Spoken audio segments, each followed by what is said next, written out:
নবাবগঞ্জের মধ্যে বেস্ট একটা ঝালমুড়ি পাবেন ৩ থেকে ৪ রকমের মুড়ি, সাথে আনলিমিটেড ঝাল, তাই তো নাম দেওয়া হয়েছে বিসমিল্লাহ শাহী ঝালমুড়ি। আসসালামু আলাইকুম। আজকে ভাই ব্রাদার চাচা ভাতিজা মিলে চলে এসেছি মুড়ি খেতে, যে মুড়ি সম্পর্কে সবাই কম বেশি অবগত আছেন। তাই তো প্রতিদিনের মতো আজকে অনেক মানুষ মুড়ি খেতে এসেছে।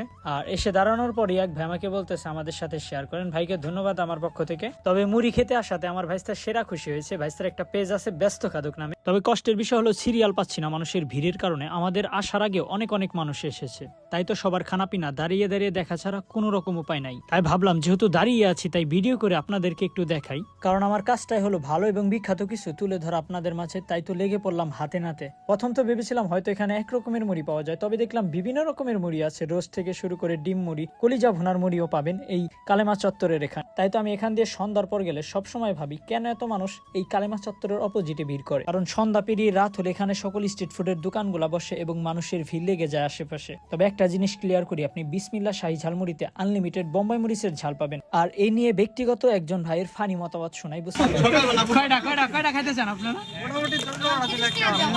কি ভাই চলবো?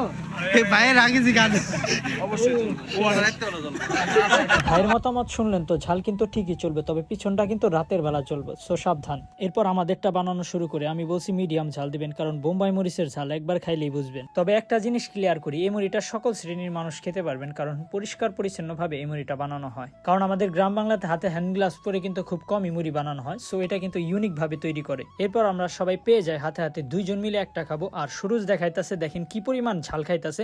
এর জন্য ফয়সাল আর আমি নিয়েছি আমরা ঝাল খাই কম বলে। তবে মুড়ির সেরা সেটা হলো বোম্বাই মরিচের ফ্লেভার পাওয়া যায়। আর আমরা নিয়েছিলাম ডিম মুড়িটা, যেটা 60 টাকা করে। সবারই খাওয়া শেষ, তবে আমার অবস্থা দেখেন আমি ঘেমে শেষ। মূলত আমি মুড়ি খেতে গেলে আমার ঘাম আসবেই, তাই আমার মতো কে আছেন মুড়ি খাওয়ার পর ঘামেন জানাবেন। এখন আসেন লোকেশন। এটা হলো ঢাকা দোহার 1 নং আসনে। আগে ছিল হলো রতন চত্বর, এখন কালেমা চত্বরের অপোজিটে কিন্তু পাওয়া যায় বিসমিল্লাহ শাহী ঝালমুড়িটা। সো সবাই চলে আসেন, একদিন এসে টেস্ট করেন, ভালো লাগবে। ধন্যবাদ সবাইকে।